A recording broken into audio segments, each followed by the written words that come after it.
imagine a hypothetical line of social justice, a hypothetical line, an imaginary line of social justice that is parallel to the floor, also parallel to the earth. And on this imaginary line of social justice, things feel fair. Below it, one can be pushed down either as a member of a group or an individual through bullying, teasing, being stereotyped, having prejudices against one or one's group, being a survivor of genocide, being a scapegoat, being a discarded person. What I study is what happens above the hypothetical line of social justice. And in school, I was never taught to even notice this realm. Above the hypothetical line, one can be pushed up, believed, thought worthy of responsibility, considered to be responsible with money, considered to be capable of doing the schoolwork or any other kind of work. One can be seen as representative of the best. That's privilege.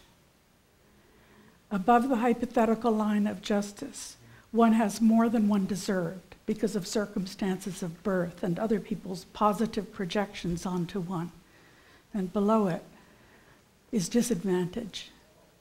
That is unearned disadvantage. And I believe everybody in this room has a combination of both experiences. Having more than we actually earned and having less than we actually earned. And I didn't used to think this way.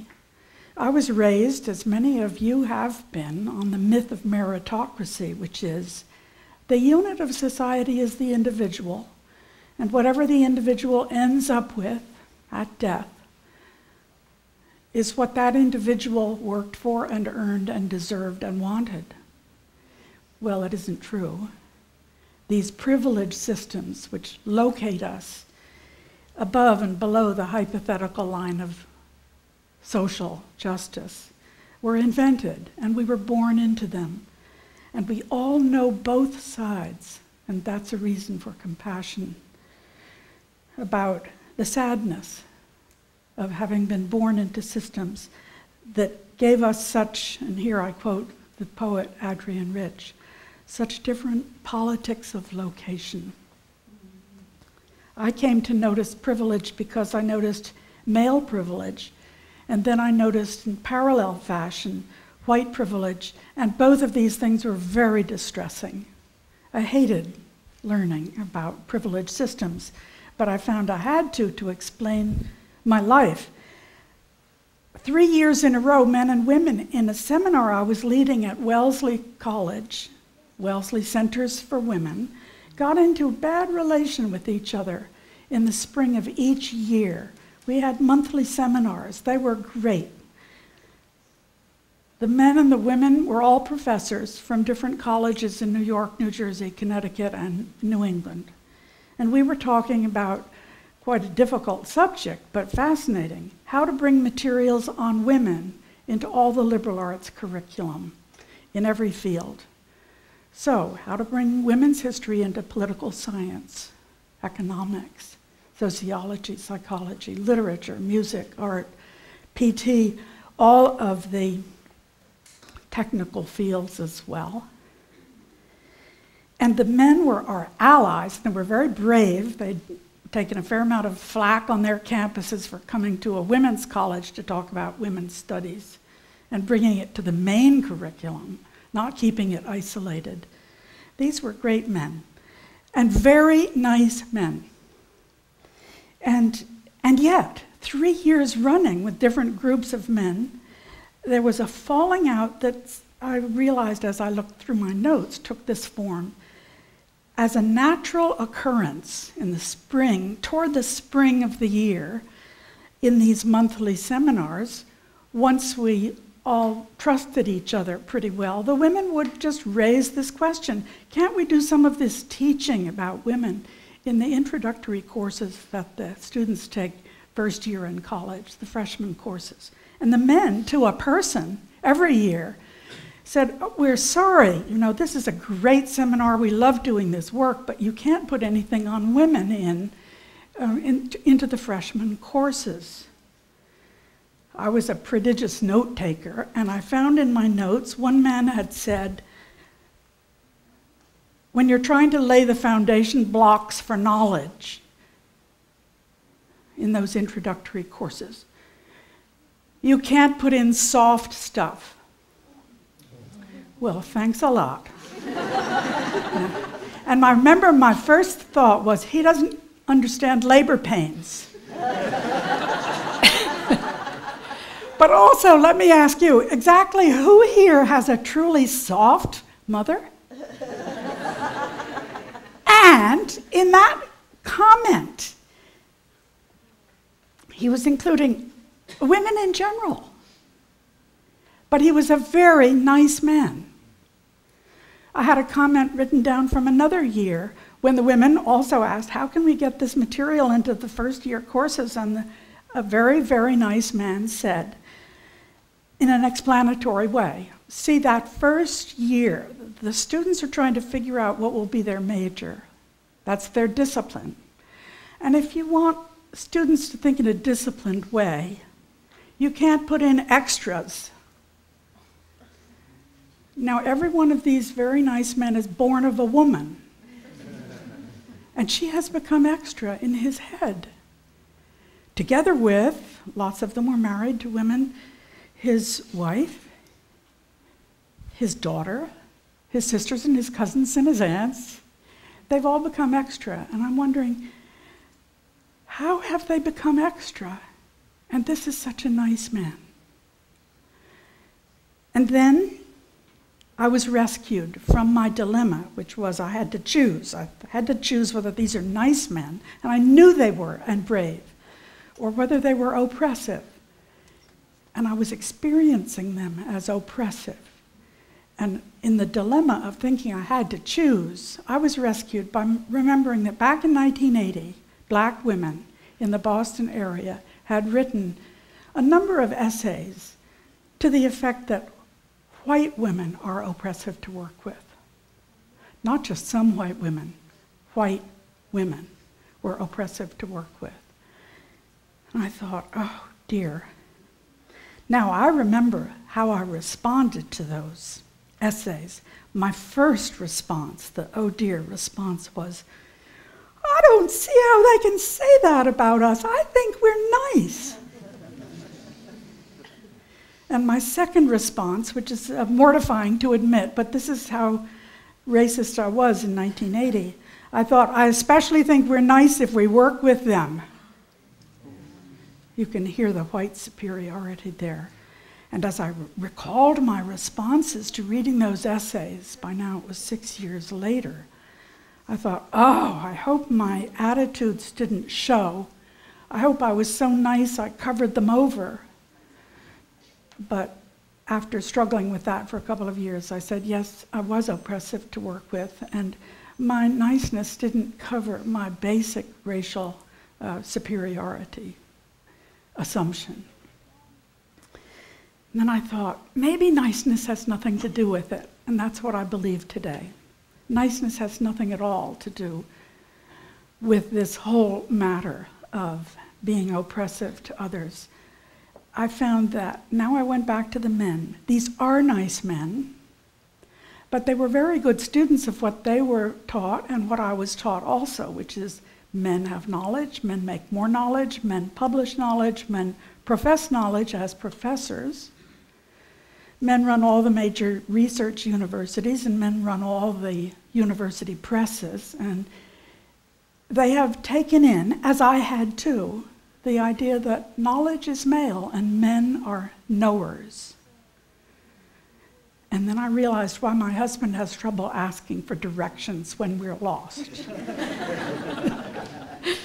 It's the identity he was taught is that he is a knower. And I thought, in parallel fashion, and this is sickening to realize, it's messing up my world picture that I deserved everything I've got. No, I was taught that whites have knowledge, whites make more knowledge, whites publish knowledge, and whites profess knowledge as professors. And whites run the big research universities, and whites run the university presses. And I drank in the idea that knowledge is white, and white people are knowers. And to this day, in my major project, the SEED project, whose core staff is 9 people of color and 5 whites, I will, unless I check myself, second guess and doubt and judge everything said, every sentence, every word said by my colleagues of color. I will do it because my hard drive is wired with white privilege that I am a knower. And among my 9 colleagues of color, the level of knowledge and understanding and intelligence isn't as high as it is in me. But luckily, I have alternative software I can install. And when I install the alternative software, I realize these people have been my major teachers, and I have so much to learn from them. They're not defective variants of whites. They are my major teachers. So once I began to see that, I saw it was churning my stomach to realize that I had white privilege that I hadn't earned, but it was putting me ahead. Then I realized why at the Wellesley Centers for Women I could get big grants and my colleagues of color couldn't. Because I had the knowledge system on my side as a white person. And I realized also the foundations which gave us money were the federal government. It was then, they still are in general, run by whites. And I was trusted then with money, with big pots of money, because I was white, not because I had earned that trust. So having seen those things, I asked myself, what else do I have that I didn't earn? Because I'm white. When I compare myself with African American colleagues here in my building at Wellesley Centers for Women, and my conscious mind said, nothing. So I asked again, on a daily basis, what do I get beside the money system and the knowledge system helping me out that my colleagues of color can't count on? And once again, my mind with the 3 degrees and the good grades, it said nothing. But I couldn't believe it. I thought I'd seen something huge. Began to name it white privilege, unearned advantage that came because of my racial, ethnic status or projected worth. And so I decided I had to pray on it, and I went to sleep one night. Angrily, really. It wasn't the usual prayer in which you ask for something. I was demanding. I said, if I have anything I didn't earn, by contrast with my black friends, except the money system and the knowledge system, show me. And in the middle of the night, along came an example. I switched on the light. It woke me up, of course, and I wrote it down. And over the next 3 months, 46 elements of unearned advantage came to me, and they're in my paper, White Privilege, Unpacking the Invisible Knapsack, and my paper, White Privilege and Male Privilege, a personal account of coming to see correspondences through work in women's studies. And then I decided, because this work was spreading in many places, I needed to help with the matter of white guilt. I don't believe we can be guilty or ashamed or blamed for being born into systems, both above and below the hypothetical line of social justice. They're arbitrary. They have to do with projections onto us, owing to our neighborhood or our parents' relation to money, or our body type, or our hair, or our language of origin.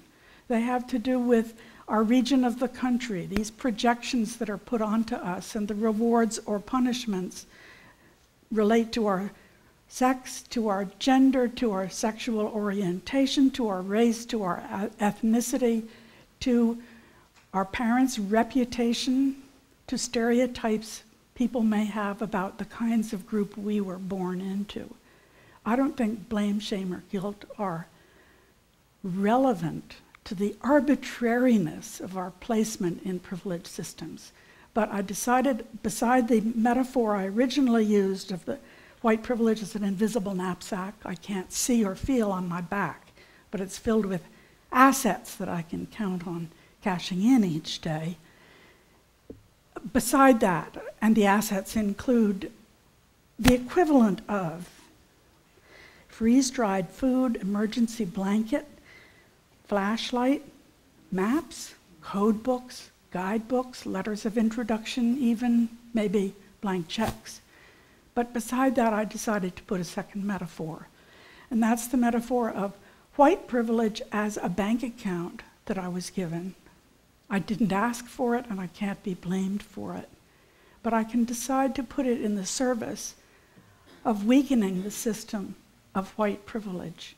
That is my energy. That is my financial commitment. That is my daily life. And it's been transformative to use my bank account of white privilege to weaken the system of white privilege. It has absolutely transformed my life to be in work that feels right and is not based on guilt. I don't know exactly the wording for it, but I found that when I put my white privilege in the service of weakening white privilege, the bank account keeps refilling because I get the benefit of the doubt. So the cops arresting me for speeding tend to let me off. I get the benefit of the doubt because I'm a little old lady with white hair, and my papers are in order and my voice is soft. So I get let off. It's not fair. But I don't want to say, officer, arrest me, because that'll put our insurance up. But every day in every way, bank account of white privilege refills, and I get the benefit of the doubt.